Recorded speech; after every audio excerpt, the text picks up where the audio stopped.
जीत और हार आपकी सोच पर निर्भर करती है। मान लो तो हार होगी और अगर ठान लो तो जीत होगी। जब तक आप अपने आप से न हार जाओ तब तक दुनिया की कोई भी ताकत आपको हरा नहीं सकती है। जब प्रॉब्लम पर ध्यान लगाओ तो गोल दिखना बंद हो जाएगा और जब गोल पर ध्यान लगाओ तो प्रॉब्लम दिखना बंद। Good morning all of you, मैं इसके शर्मा आप सभी को प्रूडेंस एकेडमी में स्वागत करता हूँ। आज मैं सिंपल पास्ट टेंस के कुछ बचे हुए रूल्स के बारे में बात करूंगा।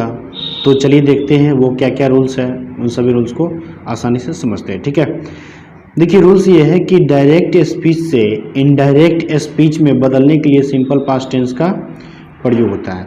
यानी कि जब भी हम डायरेक्ट स्पीच से इनडायरेक्ट स्पीच में बदलते हैं तो उसके लिए हम क्या करते हैं, सिंपल पास्ट टेंस का यूज करते हैं। जैसे बात की जाए तो यहाँ पे टॉम सेड, ठीक है, तो यहाँ पर इस सेड की जो बात की है तो सेड क्या है, पास्ट में है, इसलिए इस सेंटेंस को भी क्या करेंगे, सेंटेंस के जो वर्ब है उसको भी क्या करेंगे, हम पास्ट में करेंगे। ठीक है, क्योंकि रिपोर्टिंग वर्ब पास्ट में होता है तो रिपोर्टेड स्पीच को भी हम पास्ट में करते हैं। तो जो इसका सही बनेगा वो क्या हो जाएगा, टॉम सेड दैट। ठीक है, अब देखिए इज की जगह पर क्या हो जाएगा, वाज हो जाएगा, क्योंकि इज का हमको पास्ट करना है तो इज का पास्ट क्या हो जाएगा, वाज। तो Tom said that he was tall. Indirect speech में क्या हो जाएगा कि Tom said that he was tall. तो जब भी आपको इनडायरेक्ट स्पीच डायरेक्ट स्पीच से इनडायरेक्ट स्पीच में बदलना हो तो उसके लिए हम क्या करते हैं, सिंपल पास्ट टेंस को यूज करते हैं। इस बात को आपको याद रखना है। ठीक है, नेक्स्ट रूल है कि पोलाइट रिक्वेस्ट को व्यक्त करने के लिए सिंपल पास्ट टेंस का यूज किया जाता है। जब भी आपको पोलाइट रिक्वेस्ट व्यक्त करना है तो उसके लिए हम क्या करेंगे, सिंपल पास्ट टेंस का यूज करेंगे। जैसे बात करें तो could you give me your pen please. ठीक है, क्या तुम मुझे अपनी कलम दे सकते हो, क्या तुम मुझे अपनी कलम दे सकते हो कृपया। ठीक है, तो यहाँ पे प्लीज लगाने से क्या हुआ कि पोलाइटली रिक्वेस्ट कर रहे हैं आपसे। ठीक है, विनम्र अनुरोध कर रहे हैं आपसे, जो सामान मांग रहे हैं उसमें हम विनम्र अनुरोध करके सामान मांग रहे हैं। ठीक है, तो जब भी पोलाइटली रिक्वेस्ट बताना तो उसमें हम क्या करेंगे, सिंपल पास्ट टेंस का यूज करेंगे। जैसे कि यहाँ की वर्ब की बात की जाए, जो वर्ब यूज हुआ है ये कुड वाला जो वर्ब है ये आपका क्या है, ये पास्ट में यूज किया गया है। वहीं पे नेक्स्ट सेंटेंस की बात करते हैं तो नेक्स्ट सेंटेंस में क्या कहता है, नेक्स्ट सेंटेंस में ये कहता है कि would you pass on the salt please. ठीक है, क्या तुम नमक को पास कर दोगे। तो यहाँ पे अगर बात की जाए तो यहाँ पर आपको क्या दिख रहा है कि ये भी क्या है, प्लीज लगने से क्या है कि ये रिक्वेस्ट की जा रही है, वो भी पोलाइट रिक्वेस्ट की जा रही है। तो इसलिए इसके जो भी वर्ब्स होंगे वो भी किस में होंगे, सिंपल पास्ट टेंस में होंगे। तो यहाँ पर जो बात की जाए वो वर्ब्स जैसे वुड जो वर्ब्स है वो क्या है आपका सिंपल पास्ट टेंस में यूज किया गया है। तो आपको इस बात को याद रखना है कि अगर पोलाइट रिक्वेस्ट किया जाता है तो उसके लिए जो वर्ब्स यूज करेंगे वो सिंपल पास्ट टेंस में होगा। ठीक है, नेक्स्ट रूल है कि if, as if, I wish, if only, it is time, it is high time के बाद सिंपल पास्ट टेंस का प्रयोग होता है। ठीक है, यानी कि इफ होगा, एज इफ होगा, आई विश, इफ ओनली, अगर ये सभी वर्ड्स होते हैं तो इसके बाद हम क्या करेंगे, सिंपल पास्ट टेंस का यूज करेंगे। जैसे बात की जाए तो ही स्पीक्स एज इफ, अब देखिए यहाँ पे क्या आ गया, एज इफ, तो इसके बाद जो भी आएगा वो सिंपल पास्ट होगा। तो अब यहाँ देखिए ही के साथ इज लगता है, बट यहाँ पे सिंपल पास्ट में क्या हुआ, वेयर का यूज किया गया है।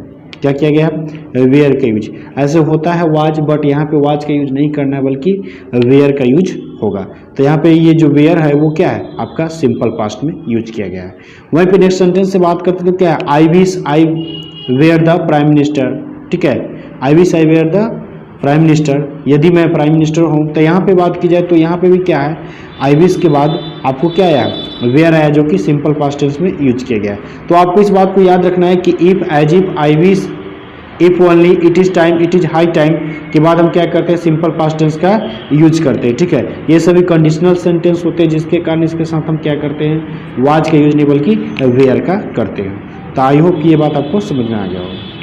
नेक्स्ट रूल है कि टाइम एक्सप्रेसिंग वर्ड, कुछ टाइम एक्सप्रेसिंग वर्ड है जिसके साथ हम क्या करते हैं, सिंपल पास्ट टेंस का यूज करते हैं। तो चलिए जानते हैं वो कौन कौन से टाइम एक्सप्रेसिंग वर्ड है जिसके साथ हम सिंपल पास्ट टेंस का यूज करते हैं। वो आपका वर्ड यस्टरडे है, यस्टरडे मॉर्निंग या यस्टरडे इवनिंग भी हो सकता है, यस्टरडे हो सकता है, यस्टरडे मॉर्निंग या यस्टरडे इवनिंग हो सकता है, लास्ट मंथ हो सकता है, लास्ट नाइट हो सकता है, लास्ट वीक हो सकता है, लास्ट ईयर हो सकता है, एगो हो सकता है या द अदर डे। अगर ये सभी वर्ड्स आते हैं किसी सेंटेंस में तो ये सभी वर्ड्स को देखने के बाद आप सिंपल पास्ट टेंस का यूज करेंगे, ठीक है। जैसे बात की जाए तो इस सेंटेंस में आई सॉ हिम यस्टरडे, अब यहाँ पे देखिए जो वर्ड यूज किया गया वो क्या है, यस्टरडे। तो ये यस्टरडे वर्ड देखने से हमने ये जो वर्ब यूज किया गया है वो सी का सॉ किया गया है, ठीक है। सी का हमने क्या किया, सॉ किया। तो यहाँ पे आपको ये बात याद रखना है। वहीं पे अगर बात करते हैं